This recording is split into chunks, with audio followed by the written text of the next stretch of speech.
बहुत सालों से मेरा मन था कि मैं इस विषय पे एक वीडियो बनाऊं। मेरी डॉटर जब छोटी थी तो उसने 3 साल की थी तो उसने इसका ऐड किया था। तब से मेरे दिल में था कि मैं कुछ समय बाद इस विषय पे वीडियो बनाऊंगा। आज तो वो 13 साल की हो गई है। बहुत सालों बाद मैं इस विषय पे वीडियो बना रहा हूं।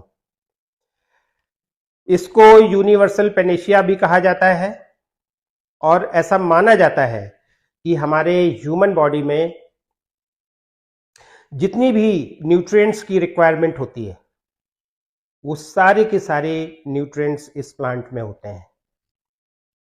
इसमें 75 एक्टिव इंग्रेडिएंट्स होते हैं।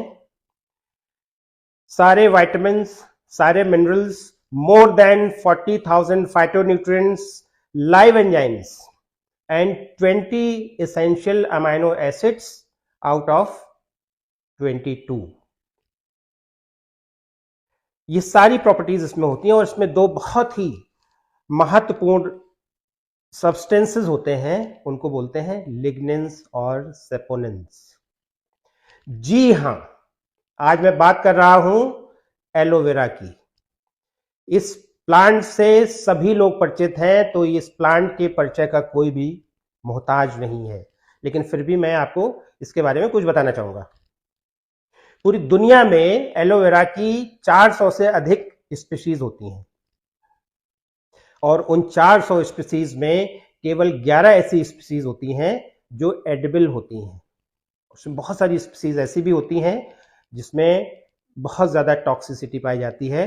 तो एलोवेरा के कंजम्पशन में हमको बहुत सावधानी बरतनी है। कोई भी गमले में लगा हुआ एलोवेरा हम नहीं कंज्यूम कर सकते हैं।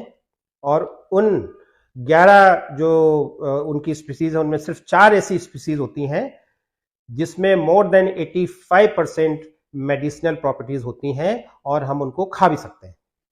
उनमें सबसे जो अच्छी स्पीशीज है उसका नाम है बारबाडेंसिस मिलर।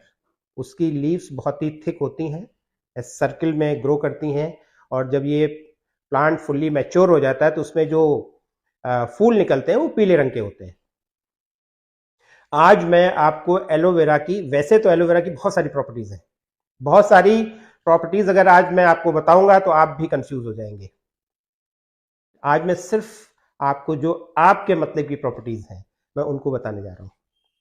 आप एलोवेरा के प्रयोग से कैसे खूबसूरत दिख सकते हैं, कैसे आप अपनी जो प्री मैच्योर रिंकल्स हैं उनसे छुटकारा पा सकते हैं, कैसे आप स्किन की टैनिंग से छुटकारा पा सकते हैं, कैसे आप स्किन फर्मिंग कर सकते हैं और युवा दिख सकते हैं।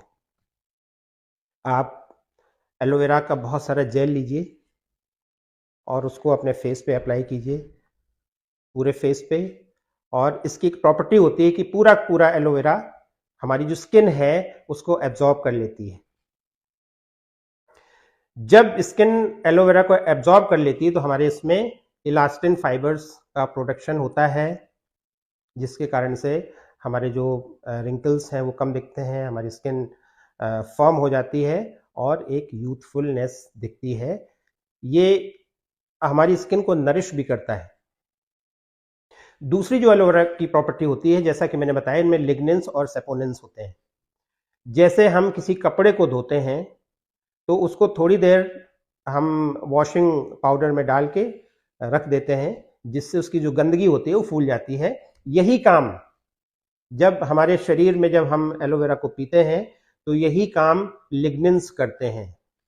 हमारे फॉल्टी फूड, फॉल्टी लाइफस्टाइल के कारण हमारी इंटेस्टाइन में लगातार टॉक्सिन्स इकट्ठे होते हैं, जिसके कारण से हमारे जो भी हम खाना खाते हैं उससे उनका न्यूट्रिशन का जो एब्जॉर्प्शन है वो कम हो जाता है। लिग्निन्स उन टॉक्सिन्स को फुलाने का काम करते हैं और जो सेपोनिन्स होते हैं उसको वॉश ऑफ करने का काम करते हैं। तो एलोवेरा लेने का जो बेस्ट टाइम है वो सुबह उठते ही आप एक सही मात्रा में एलोवेरा का सेवन करें। जो एलोवेरा की डोज है वो 30 ml टू 350 ml तक ले सकते हैं, जैसी आपकी नीड है। वैसे प्रारंभ में अगर हम एलोवेरा की हाई डोज लें तो ज़्यादा अच्छा है, 200 टू 300 ml। ध्यान ये रखना है कि लिग्निन्स और सेपोनिन्स को अपना काम करने के लिए थोड़ा सा वक्त चाहिए होता है। तो सुबह उठते ही जब हम एलोवेरा लें तो उसके 45 मिनट्स टू 1 आवर के बाद ही हम पानी पिए, तो हमें उसका पूरा इम्पैक्ट मिलेगा। हमारी जो हमारी स्किन, जो हमारी म्यूकोजा है, जो हमारी इंटेस्टाइन है, वो क्लीन हो जाएगी। इसके बाद जो हम न्यूट्रिशन लेंगे, जो हम खाना खाएंगे, उसमें जो न्यूट्रिएंट्स हैं वो हमारे प्रॉपरली एब्जॉर्ब होंगे। एलोवेरा हमारे डाइजेस्टिव सिस्टम को भी रेगुलेट करता है और एलोवेरा हमारी जितनी भी बीमारियां हैं उनके रिवर्सल में इसका बहुत ही इंपॉर्टेंट रोल होता है, क्योंकि इसमें सारी के सारे न्यूट्रिएंट्स जो हमारी ह्यूमन बॉडी को रिक्वायर्ड है वो इसमें हैं। अगर हम कम मात्रा में एलोवेरा को लेंगे तो हमें न्यूट्रिएंट्स बहुत कम मात्रा में मिलेंगे। इसलिए एलोवेरा की उचित मात्रा और सही मात्रा लेना बहुत आवश्यक है। अंत में फिर मैं यही कहूंगा कि सारे एलोवेरा आप खाने लायक नहीं होते हैं। पुराने समय में एलोवेरा को घरों के चारों तरफ लगाते थे। जो पुराने समय में घर होते थे या कुटियां होती थी, उसके चारों तरफ एलोवेरा के प्लांट्स होते थे। उसके पीछे कारण ये था कि एलोवेरा की प्रॉपर्टी होती है कि हमारे जो एनवायरनमेंट में जितने भी टॉक्सिन्स होते हैं, एलोवेरा उसको एब्जॉर्ब कर लेता है। ये इंफॉर्मेशन इसलिए जरूरी है कि जो पॉल्यूटेड प्लेसेस पे एलोवेरा जो हम लोग गमलों में लगा देते हैं, जो हम घरों में लगा देते हैं, वो एलोवेरा की क्वालिटी और जो हमारे नेचुरल एनवायरनमेंट में पॉल्यूशन से दूर जो एलोवेरा खेतों में लगाया जाता है, उस एलोवेरा की प्रॉपर्टीज में बहुत अंतर होता है। तो जो हमारे पॉल्यूटेड एरियाज में एलोवेरा गमलों में लगा हुआ है वो बिल्कुल भी खाने लायक नहीं होता। उसको हम कंज्यूम ना करें। उसको हम टॉपिकल स्किन में यूज कर सकते हैं, लेकिन उसको हम खाने में उसका कतई प्रयोग ना करें। मुझे लगता है कि एलोवेरा के बारे में इतनी इंफॉर्मेशंस आज ठीक रहेंगी। एलोवेरा एक बहुत ही वैल्यूएबल प्लांट है। कभी हम इसके बारे में बहुत डिस्क्रिप्शन में एक इलेबोरेटेड वीडियो बनाएंगे जहां हम इसका अच्छे से डिस्क्रिप्शन करेंगे। इसी के साथ मैं आपसे विदा लेता हूं। धन्यवाद।